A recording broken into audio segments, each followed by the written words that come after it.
আসতে লাগবে না, লাগলে আমি হসপিটাল তোমাকে নিয়ে যেতে হবে। আমি তোকে তো আছি ভাই, তোকে বাঁচালাম না, বাঁচা দিও না আমাকে, মানে তোকে বলছিলাম আমি তুলবো না। সবাই বুঝতে পেরেছো কি করতে হবে? সবুজ দিয়ে 1 নম্বর লেনে ঢুকে যাবে। সবাই বুঝেছো? অমিয় বুঝেছো? এইখান থেকে স্টার্ট করবো, ওই থেকে 1 নম্বর লেনে ঢুকে যাবে। হ্যাঁ, তারপরে নিজেদের লেনে ঘুরতে পারবে। এটা স্যার ফার্স্ট সেকেন্ড দুটোই নেবেন না, এখানে ফার্স্ট সেকেন্ড থার্ড 3 জনকে নেওয়া হবে। ফার্স্ট সেকেন্ড থার্ড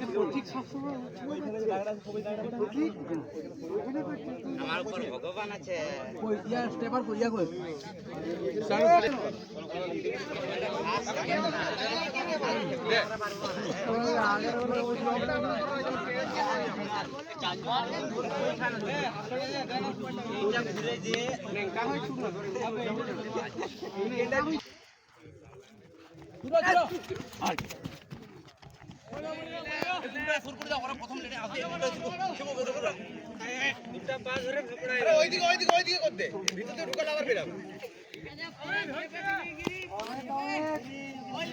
হ্যাঁ, এখানে ঘুমারে মতো